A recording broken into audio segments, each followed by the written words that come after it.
Obo, and the public square is open and ready to be engaged. And for the next 2 hours, we're going to be having discussions on two big topics, which is hours from the International Women's Day, phenomenal event which Nigeria Info will be marking. And the discussions begin from today, where we'll have discussions with Effiom Nyong Effiom, who is a country director, Mary Stopes International Nigeria.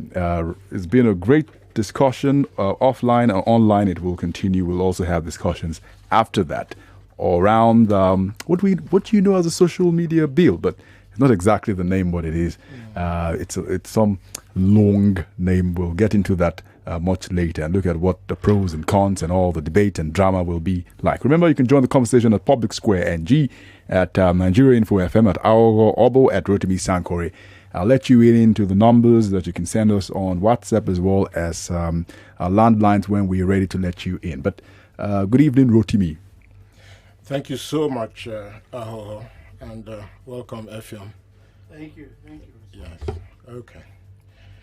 So, by way of introduction, we should first say that International Women's Day is on Sunday, and one of the things that women are really talking about as an issue that will help them level the playing field, sexual and reproductive health and family planning.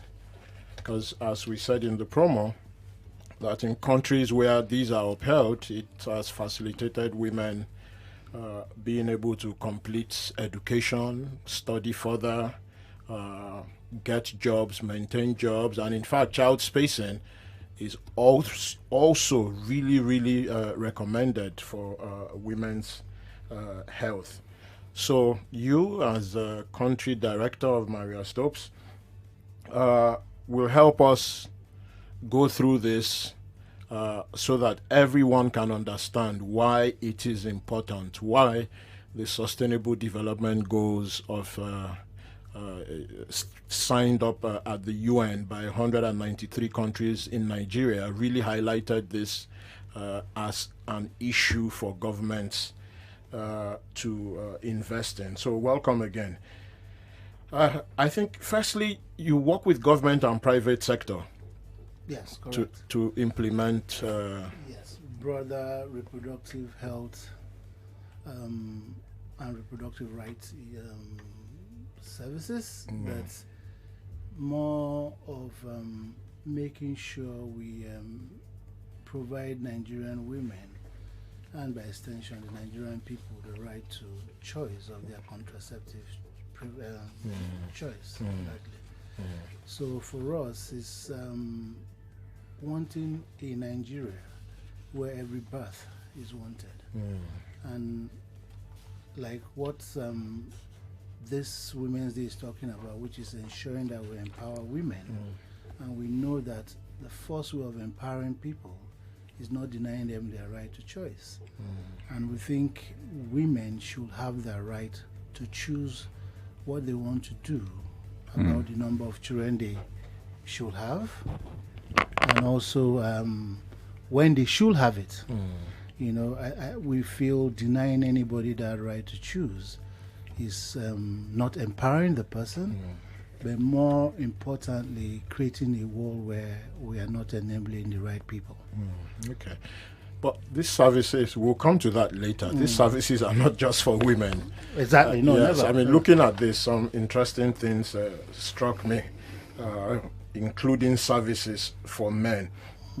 So, in summary, you provide family planning, pregnancy care, women's wellness, maternal and child health. What is the gap? What is the deficits, for instance, in family planning, contraceptive needs? Well, I mean, so the latest National Demographic Health Survey puts it at that the number of women of reproductive age, which is between the age of 19 to 45, the unmet need has grown from 16 5 years ago percent to 19. What that means for us is that there is this group of women that say, I want to take family planning, but we are failing to reach them.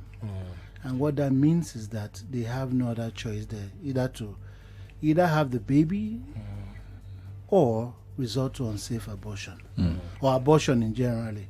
So we've also seen abortion grow, because when you deny people their right to contraceptive uptake, you somewhere expose them to a choice of either having the baby or resulting to a means of termination. But what is even worse for us also is, if you look at that demand demographics, you see that there is even a group of people that we're not even looking at, which is the critical population, I want to call them. We find out that there is, we say women of reproductive age, right? But we find out that the demand is even skewed to women between the age of 15 to 19. Their demand is higher. We find out that 20 to 24 have a higher demand than those between 35 and 45, which is what we are really measuring here. So when you also consider our demography and know that 53% of our population is a young population, we have a young, those are where it matters. Yeah, so when you tie this to empowerment, when you tie this to democratic dividends, you find that we've created a system where the productive force, it's very small, but more importantly, we're denying them of their right to the choice that will give us the healthy population that will result to democratic dividends. And because women in their 20s essentially are this is the childbearing age, but also at that age, they finished work, they finished study, they are starting work, they are starting their careers. Many may want to have one baby and space. Many may want to work for some time. Many may want to do postgraduate if they have an opportunity to do so. So if those women are able to plan better, it gives them better opportunity for education, job, career, business, and if there's space, it also helps with their health, which brings me to another important issue, which is maternal mortality. Because a lot of people don't necessarily know that maternal mortality is higher if women are not able to space and plan because of health implications. Of course, there's also economic and poverty implications if you have 9 children year after year. But the health component of it, how important is family planning and child spacing? So essentially, as much as we do not, the woman's body is designed in a way that she must be able to space right to heal and go through the process again of childbirth. Now, when we do not space right, one is the woman's body does not heal enough after the first to be able to take the next birth, and then the incidence of complication increases. But beyond that is the issue around what is pertinent to everything parents go into. We go into childbearing. It's about love. And we know how difficult it is to have a child every other year and afford the first child the love and care that they should experience. But more importantly, when we tie this to the fact that the woman is, for and I put this clearly, and I beg for anybody to differ, but is a very important revenue generator for the family, whether they are working or not. Because when we quantify money, we don't quantify the time it takes to take care of a child. And I keep on telling my young colleagues that childbearing is something you need to plan and prepare for. Because from the moment a woman gives birth to a child, the next 15 to 16 years of her life, it's taking care of something she's brought into this world. Now imagine if she's multiplying that every year. Where is the time to support her husband and have a lovely family? Where is the time to share their revenue and use it right? Where is the time to get to the point where you're providing for your family? So there is a great there's a strong correlation between a well-spaced family to a wealthy family, to a healthy family, and to a productive economy. And you can see that skewed where education is also very important. Right now, the demographic is showing us that the rural area has more likelihood to have more kids more often than the urban areas. We're seeing where the southwest has more contraceptive uptake than some other far regions.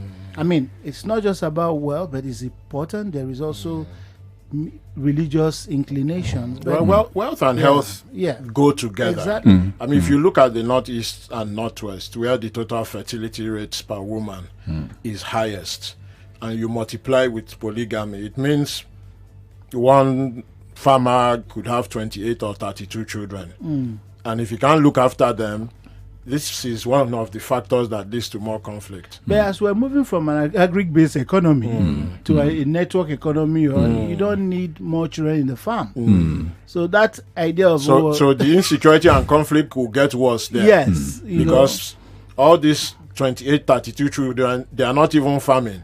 Or if they are farming, the farming may be mechanized. But let's talk to our men. Think about the failure of the man as a father to provide for a child. I mean, a lot of this talk is about women. But how do you wake up as a man and you know your child is going out there to beg because you cannot provide for them? We could blame everything. I mean, we all know, God knows, we're all realistic about what the economy is like. But the choice we make, we have to make the right choice. Men, you have to allow your wife space and be prepared. And when she says enough, it's enough. Marisopes work with the thinking that contraceptive uptake should be based from a well-balanced counsel approach, right? It must be voluntary. If you come to any of our place, we give you the information you need. We tell you about all the method mix that is available, and you make the choice as a family. And then say, you know what, we want to take a break for 5 years, 3 years, 3 months if you choose to. Or if you decide that, 3 is okay, there's a permanent method open to you. If you have that empowerment and you talk to your spouse, it's your responsibility. Nobody carries any award for having 20 or 50 children. And I don't want to go into any political thinking around it, but it's not what it's all about. It's about loving that person the Lord or Allah has given you accountability for. And I think that is where we must talk to our men, because you're right, we talk about women, but some of them, let me also say that Nigerian women are capable of making the right choice if you give them the information they need. I have seen women come to our outreach point in hundreds in the local place. So let's not even talk about they know when their body is saying is enough. But we need to meet them, inform them, give them their education, and continue to support them. And then talk to our men to give them the opportunity to make that choice and support them better. Okay. We'll come to the services later, but sexual and reproductive health is not just about pregnancy and spacing and contraception. Cervical cancer, which is one of the biggest killers of women in the world, especially in the developing world. You also offer cervical cancer screening. We do more than that. Where we have our services, we offer both screening, test, and treat. So screening, test, and treat, yes, for cervical cancer. Cervical cancer. And depending on which of our facilities you go to, you can get it free. And for those that time and you can get it for free. Yes, time and choice is an issue. You would be able to pay for it and get, of course, the benefit of what you want to do. There is a lot of information that needs to go out there. I have a 9-year-old daughter that just turned 9, and she's going to be screened. My 14-year-old daughter was screened when she was 9.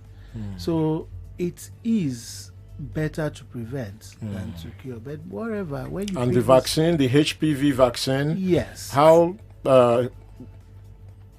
available is this? So because it's cervical cancer has a vaccine. Exactly. It can be prevented. Yes. So can you hold the thought? We'll come back to it after a short ad break. Thank you. Yeah. Big Square will be right back.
Ladies and gentlemen, This is The Public Square.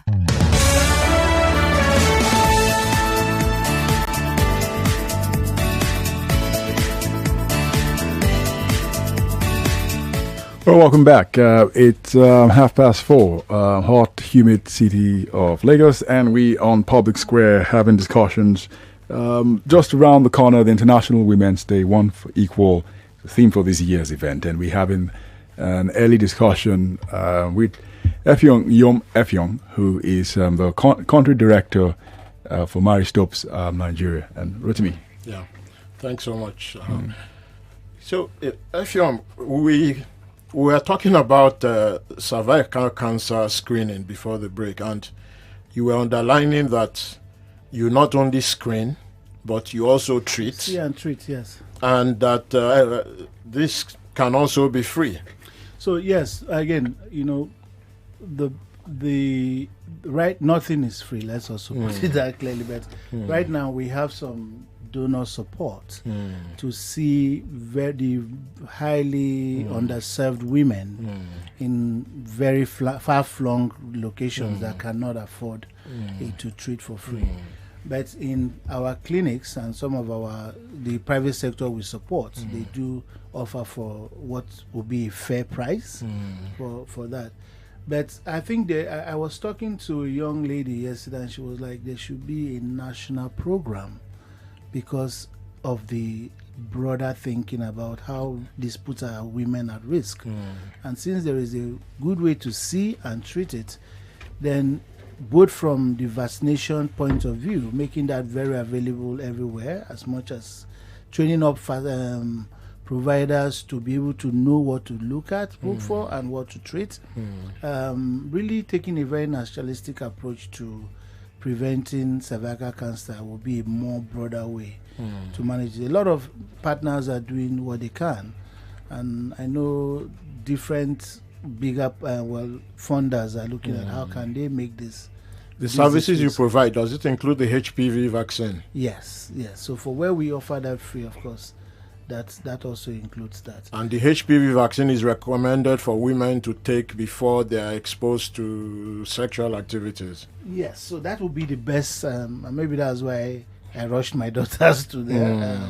But that is the best way to start. Because cervical cancer is a terrible thing. It is. It is a terrible thing. So if you can prevent it, like you can prevent, meningitis or tuberculosis or other things, obviously, and it affects women very badly. It is. It's more. Okay. It's because the awareness is there. Like, like you said, the vaccine is there to prevent. There is also the point where you need to begin to take care of that by going for checkup. It can be treated if it's caught early. So it has. I mean, it can be managed if we see it too early, or by preventive using the HPV vaccine. The cervical cancer, the smear tests are recommended for women aged. I think from 13 and above, right? 30 and above. Sorry, I think 30 and above. Yeah. So the older you are, in effect, the more important it is, up to a certain cutoff age. Yes, up to I think 45, 49, 45, about there. Okay. Yeah. Now, linking this with universal health coverage, it means that in effect, not only pregnancy-related issues, family planning, but cervical cancer and co.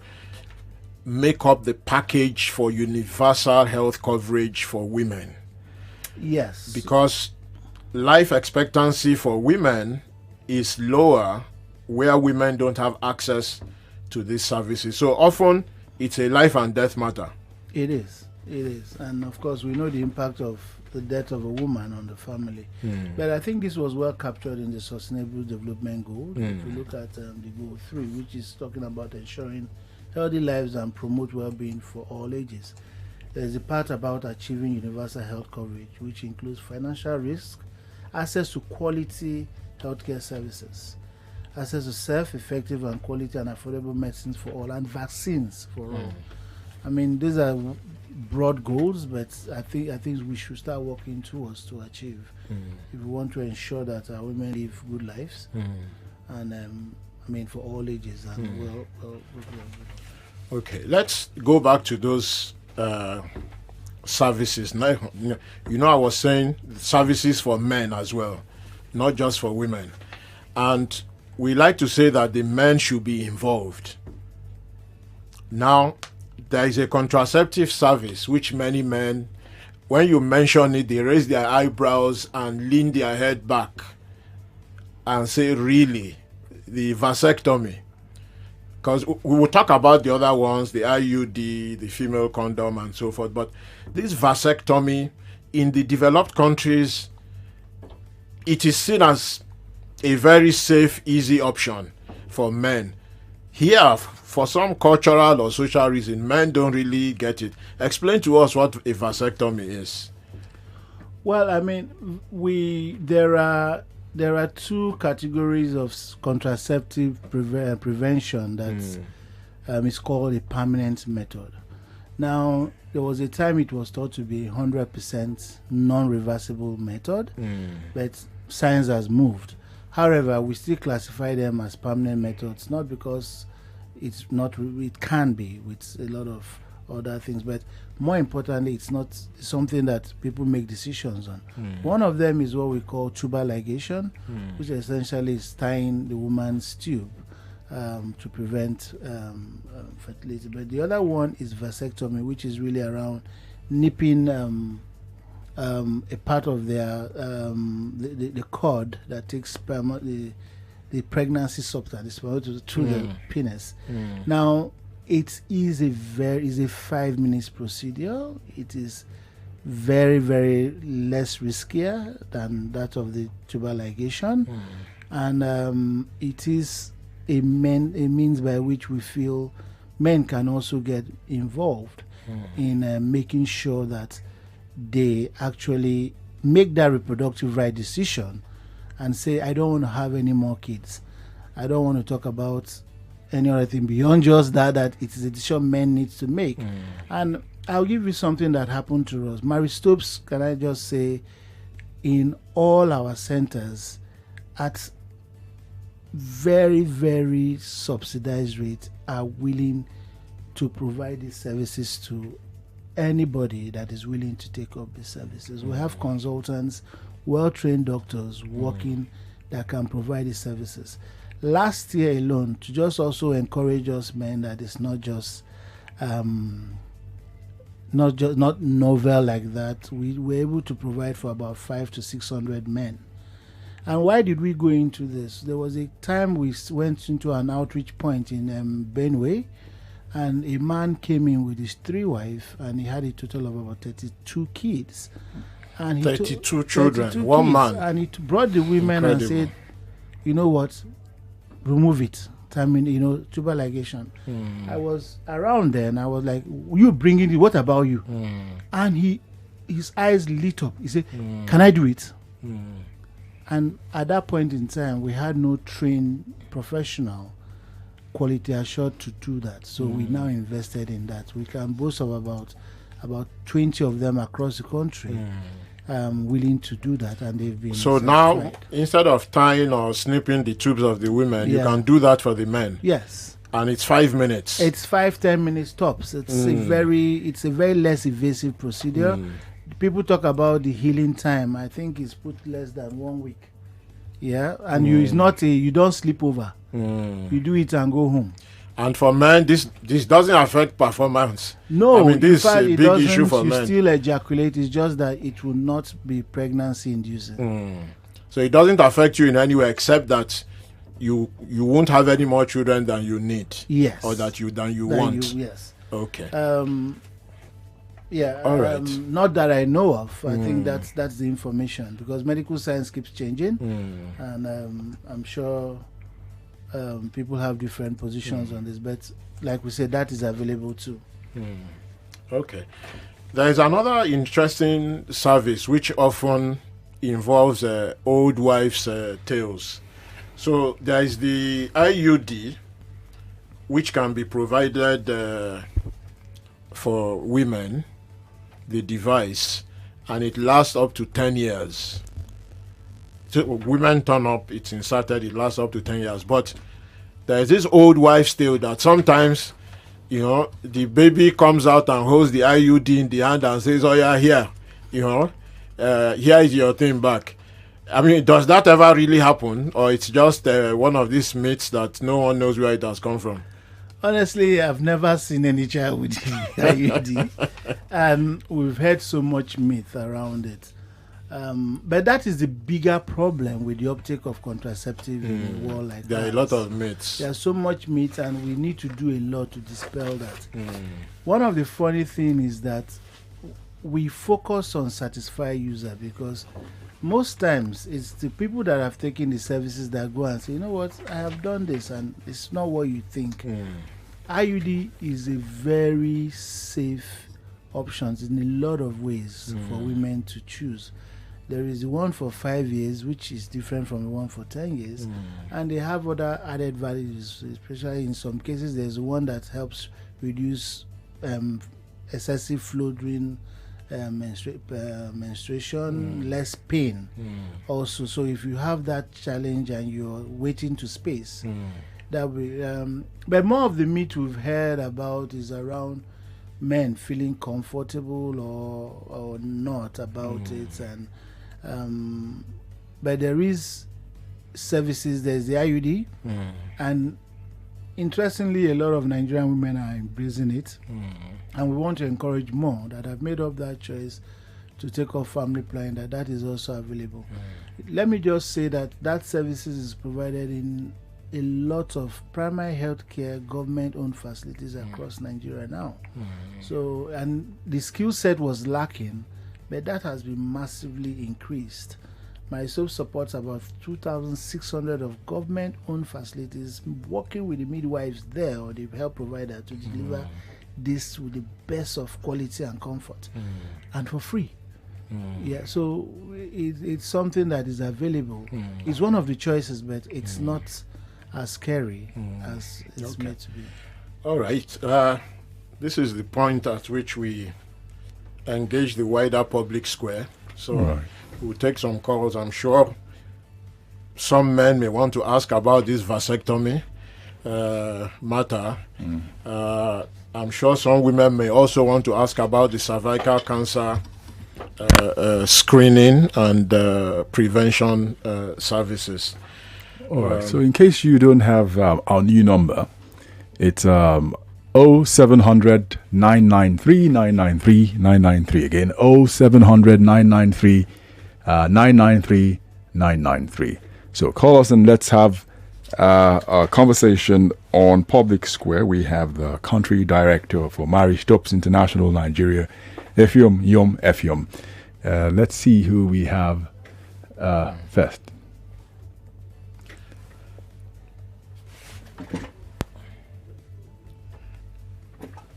Hello. Hello. Welcome to the Public Square. Yeah, Rotimi. Good afternoon. Good afternoon. Who's calling and from where? Ezekiel is calling presently. I'm in a prayer. Okay. Thank you, Ezekiel. Yeah, for me, the Bible says children are the heritage of the Lord, and the children of the womb is his reward. So I'm entitled to my opinion. I'm quite against. Of course, you are entitled to your opinion. I'm quite against that development. Which development? Development of family planning. You think women should have 12, 13, 20 children? I'm not saying that. I'm not advocating that. So what I believe is abstinence should be a proper way of addressing not having more children. That's one option. Yeah. As far as that is concerned, it's more safer and much more beneficial. Has it ever occurred to you that when some women say no, they will get beaten up by their husbands? Can I narrate a personal experience to you? Okay, but don't forget, this is daytime radio. Don't talk about your sexual experiences. No, I'm not talking about my sexual experience. After I had 4, my wife has been first streaming even up to that 4. So when I've now had 4, she told me that, okay, she wants to go ahead with the planning. And I said, okay, the only thing I can do for you, thank God we are both working, go online, check for the do and don't. Eventually, after a week, she came to me by herself and said she's not going for it. That she's happy to have more children. I'm just telling you my personal, experience. You understand? All right. Because I don't want to be as if I'm forcing her against a witch. So she by herself. Does your wife work? She works now. We both work. Okay. People should know that there is no gain without pain. All right. So if you want to enjoy that thing, you have to be ready to have that thing. Okay. Thank you. So you now engage in abstinence, huh? How will I engage in abstinence? God has given. Sorry, it wasn't us that cut him off. Okay. Okay, so let's take another. Hello. Hello, Hello, good afternoon. Welcome to the Public Square. Hello.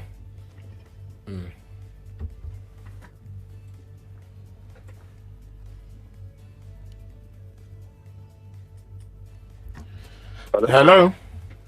Yeah, hello. Good evening. Good evening. Welcome to the Public Square. Thank you. All right. Right. Okay. And where are you joining us from?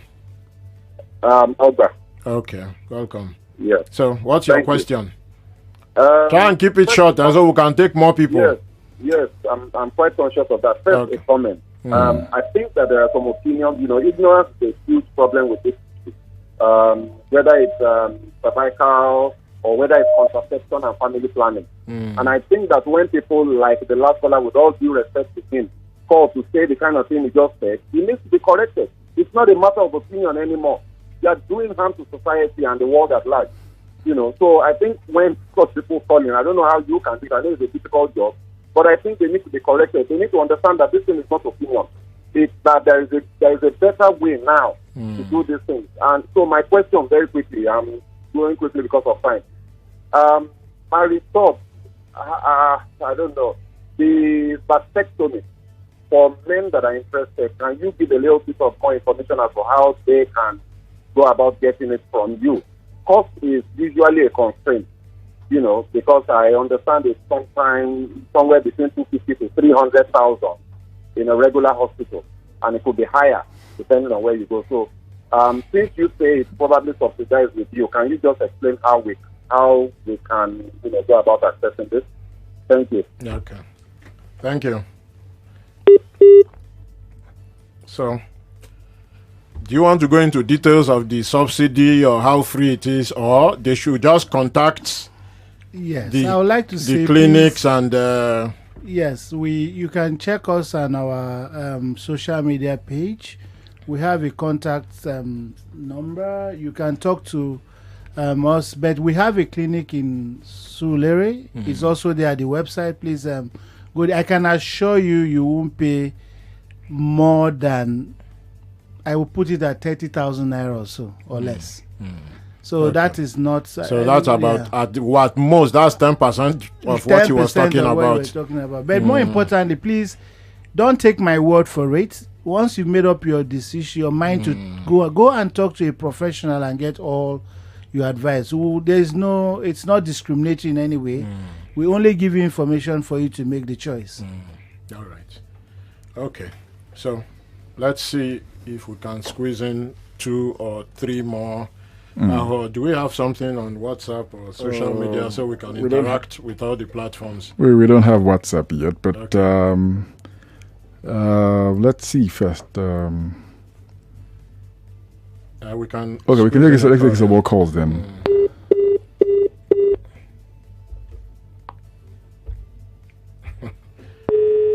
Hello. Well.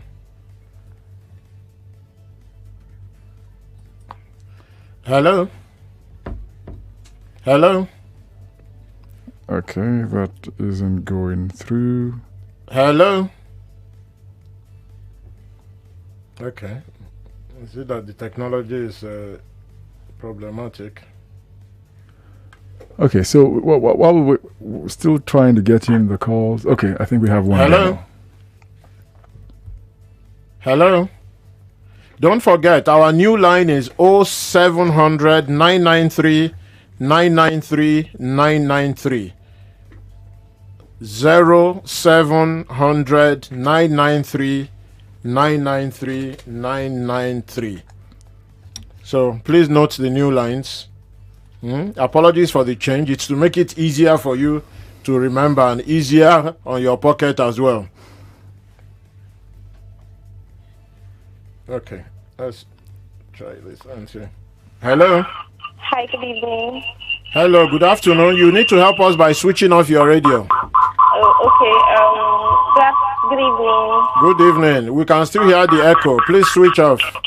Okay, so well. Who's joining and from where? Okay, so I'm Omotonani. Okay. I'm calling from Bagada. Okay. Thank you for joining the public square. Yeah, thank you. So basically, my question is, I overheard him saying something with respect to the cervical cancer screening and all. So I just wanted to ask, is there, could you give us a full details on how we could get to reach out for the screening and all? And then is there a platform where they get to educate and enlighten people? Yes. Like probably they run this educational, workshop for reproductive system of a woman, or like if there's any platform like that. Okay, so cervical cancer prevention and treatment. That's what Effiom. So she wants to know how. Thank you, Motalani. So, I mean, please, you sound, if you go, if you just Google Mary Stopes International Nigeria, Sorry, come again. I didn't get that. Sorry, if you Google Mary Stopes International Nigeria, all our contact details, including from our Instagram page to our Facebook to our contact center numbers will come out. and the locations of our clinic in case you need to do face-to-face. If you're on Instagram, please check it out. We've been running a campaign, an information campaign on all you need to know around cervical cancer, the vaccines, the myths around it, and you can ask questions. A lot of people have been asking people. We have people ready on the other end to give you direct information as a group and also personal information. Our contact centers numbers are toll free. You could also call and ask and talk to somebody. I mean, one thing about what we're not trying to do here is prescribe away, but I think with more information, you can make your decisions easily. Well, I would consider the cervical cancer prevention and screening as a public health emergency. I mean, in developed countries, that is the way it is run as a serious campaign. It is. Because there is a realization that if sexual and reproductive health of women doesn't take this into account, there is a big risk that it can do serious damage to the health of women on something that can be prevented. Totally agree. Totally agree. Yeah, totally agree. For me too, I see it like, okay, so it's something that non-governmental organization should promote. You haven't switched off your radio. There is a lot of echo. Okay, because I have to like run away from the radio. That's worry.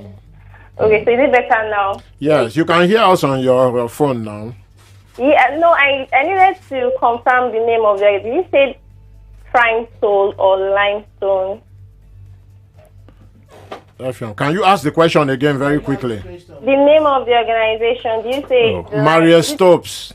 Maria Stopes, okay. MARIESTOPES.